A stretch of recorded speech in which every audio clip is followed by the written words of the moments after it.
Hey guys, welcome back to my channel. You're probably wondering like why I look this way. Here's why. I was just filming a getting ready with me video and my camera died like halfway through, and I also felt like it was dragging on a really long time anyway, so I'm kind of like, I wasn't sure if I was going to post it anyway. But I decided I'm just going to jump right in where I left off and just put this up instead. So this is going to be the actual getting ready with me that ends up being posted. So I'm already mostly done my look, as you can see. I was trying to do kind of the lighting in here sucks, but I was kind of trying to do like a peacock inspired kind of thing with some blue, green, and orange. You can't really see the color the way I see it in person because it's a lot bolder than it looks on camera.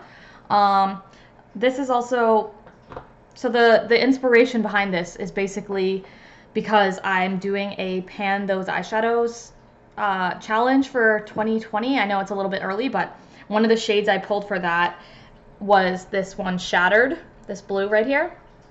And it was way out of my comfort zone. I never wear blue eyeshadow. Even now as I look at myself, I'm not even sure I really like it. But I guess that's part of the challenge, is to try and create looks with colors you wouldn't normally reach for. So that was what inspired me to do this peacock theme today.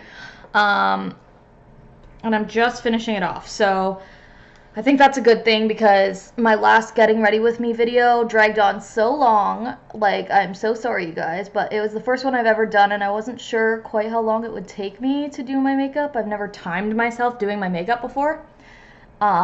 So it ended up being like almost an hour long, which was ridiculous. So this will be a lot better. You can still see the final look. You just won't see like the whole process, but I'm sure those of you watching this video have seen many a YouTuber put on eyeshadow. Like, it's not that groundbreaking. So, and I'm not a pro makeup artist or anything even remotely close to that. So my application methods are probably not great anyways.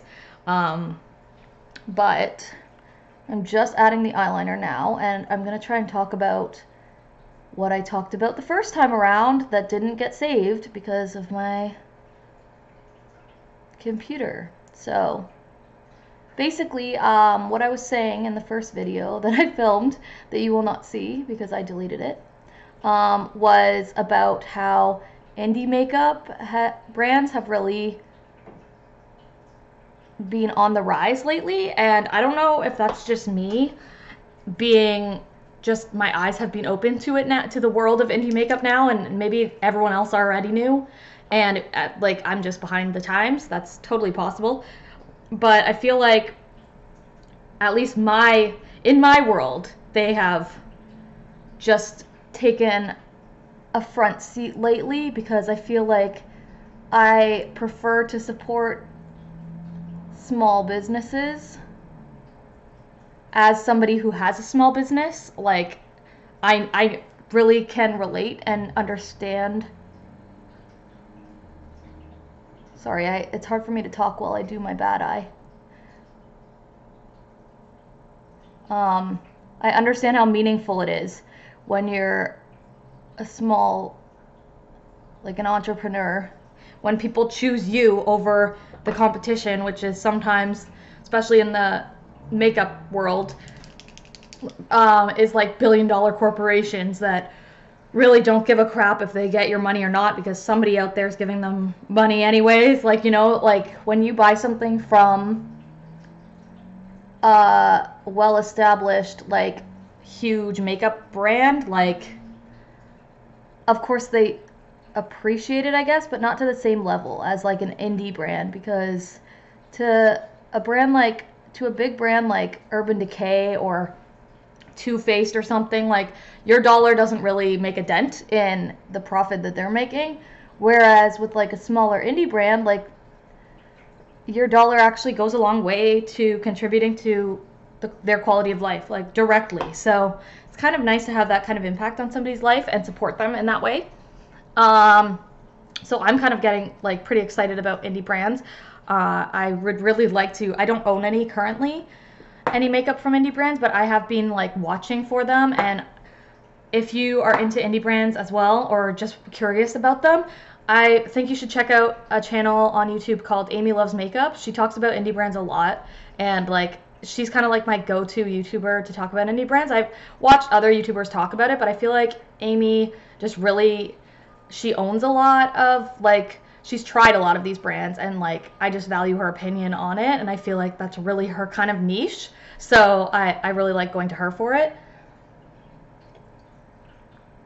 And okay, I'm just gonna start my mascara now. I always use the same mascara, so I don't really need to introduce this every time, but it's the Too Faced Better Than Sex mascara. I love how I just like talked about, oh, don't give all your money to big huge companies while I pull out my Too Faced like mascara. And honestly, like, there's nothing wrong with supporting big companies. There really isn't. And like I said, I don't own any indie makeup at the moment. All of my makeup is a big company. So I'm not trying to bash that. I'm not trying to say that that's bad. Like, it's not at all. But I just think, like,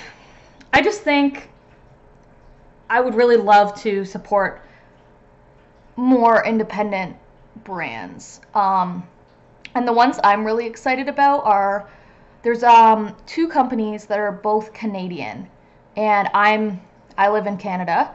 So I also love the idea of giving my money to a Canadian brand, just because, you know, it's like supporting local, you know, kind of thing, like keeping my money in our economy, in our Canadian economy, because that's more directly going to impact me on, you know, on some level. And the two brands that I'm really excited about are M Cosmetics, and that's not like the Michelle Phan brand. I think she has a brand called M Cosmetics too, that's like EM or something. But there's another one in Canada called M Cosmetics, like EMME. And I've taken a look at their website and their products, and like they look so dope. Like, I really want to buy some. I'm not gonna lie, like I probably will. And another one is Clionadh Cosmetics, which is based in Toronto. They, I feel like, have a little bit more hype because a lot of people were talking about specifically their jeweled multi-chrome shadows back in the summer. I was not really watching a lot of beauty YouTube in the summer, so I missed the hype back then, but I started watching a bunch of videos now and just noticed that they were all kind of published like back in July and August. So I guess that's when the hype was like the most prevalent. But I'm jumping on board now. Late to the party on it, I guess, but I'm really excited about the idea of a multi-chrome shadow. I did not even know that was a thing until Clionadh, and they were like the first brand that made me aware of them as a product. And I think it's so cool, the idea of using one shadow and just all over the lid and having like a variety of colors, and you don't have to do any crazy like blending and mixing and all these colors and stuff. You can just do a one and done kind of thing. Plus, like, you still have the option of adding other like elements to your look too, but if you want to go with something just simple but you want it to look elaborate, like, that's my favorite part about the idea of multi-chrome shadows. Now, whether or not they're going to perform that way or, you know, whatever, is still to be determined because I don't own any currently. But I'm not gonna lie, I did buy one. They're pretty expensive. They're $25 Canadian for one shade, like for one single eyeshadow from Clionadh, which is expensive for me. I think that's pretty expensive for one shadow, but I was just so intrigued by it, I just had to. So I bought one shadow just to try it out, just to see how it goes. And I was a little disappointed at the selection, only because they had a good selection, but they were all sold out. Like, so there was only about, I think they had like 15, but like only about like 4 or 5 of them were not sold out. So I had to choose from what was left. And I went with the shade Kiln, which is like more of a, it's like a coppery, orangey red that shifts into like a pink kind of a thing. So it's a little bit more wearable, I think. Like, a lot of the other colors are a little more bold. And maybe if I like how the first one performs, like I actually have every intention of expanding that collection if it lives up to my hopes for it. So if any of you guys have tried either of those two brands, comment below what you thought, because I'm pretty stoked to like give them a try. And like another thing I love about indie makeup is just the feeling of, and this sounds really lame to like admit because I know it's like super cheesy and I don't know, it's like most people don't want to admit this, but we've all had this feeling, so don't even lie. But just the feeling of having a makeup product that's not mainstream, that's not like something everybody has, so that like if somebody ever comments on my makeup and says, oh, like, what are you wearing, I can say, oh, I'm wearing X brand, and they're gonna be like, what's that? And it like just makes you feel so special, like you're in on some secret cool thing that like not everybody knows about and stuff. So part of the reason I'm interested in expanding my collection of makeup to include a lot more indie is for that reason. And I know I fully am aware of how lame that is, but it's true. I am not by any means going to stop buying from the mainstream brands because I love them, some of them.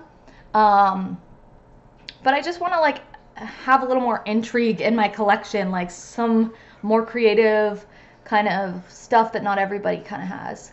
So maybe that makes me really lame. I don't really care. So it is what it is. But I'm almost finished my look here. I don't know how I feel about it because, like I said, I don't tend to gravitate.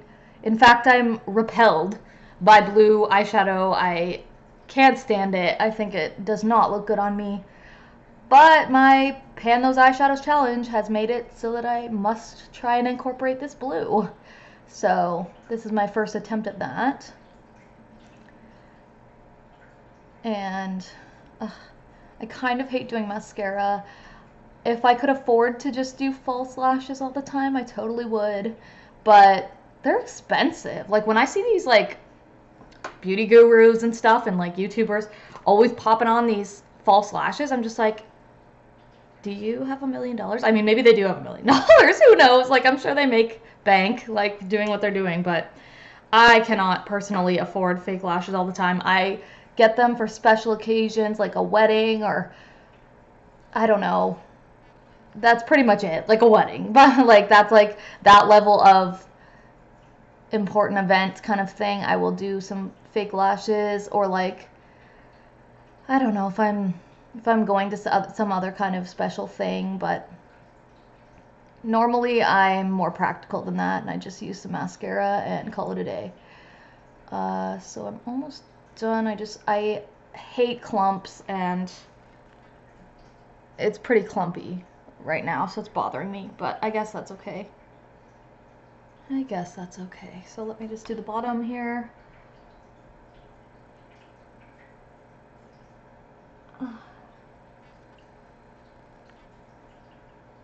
Okay, there we go. So that's pretty much the look. It's really hard to see on this webcam, so I apologize for that, but it's a lot more colorful in real life. You'll just have to take my word for it, or I'll take a photo and maybe put it on Instagram or something. So that's that. I'm just gonna finish the whole thing, tie it together by putting on a little bit of blush. And for blush, I always use the same, oops. I always use the same blush because I feel like blushes, you can't really get creative with blush. I mean, you're not going to put on a blue blush, like that's not a thing. So when they're all basically the same, I just don't see the value in buying more than one blush at a time. It's one of those products like similar to like mascara where it's like, I'll just buy one at a time, and when it runs out, then I'll buy a replacement. But for now, I'm using this Tarte Amazonian Clay 12-Hour Blush in the shade Party, and it is just my go-to blush. So let me just apply this. I don't ever really bronze my face or contour or anything like that. I just don't have the time or energy or really the motivation. Like I feel like I'm not very good at contouring. My face is hard to contour because I have a pretty asymmetrical face. If you can't see that, it's true. so it makes it a little bit difficult to contour. Just because when you're trying to match things and you have like a wildly asymmetrical face, it's very, very hard to make it look like uniform. So I just go with a blush, and that's pretty much the extent of my face makeup. I mean, I do like foundation and stuff, but nothing like that shapes the face, I guess. Okay, so that's it. I'll just go in with a lip. This is my go-to lip product when I don't want the lips to really be the statement, which obviously with a bright eye look like this, I'm not going to want to go bright with the lips. So it's basically just, it's from MAC. It's just it's called Huggable Lip Color in the shade Bonsai Bloom. And it's very similar to like just the natural color of my lips. So it's more like just kind of almost like a lip balm, kind of.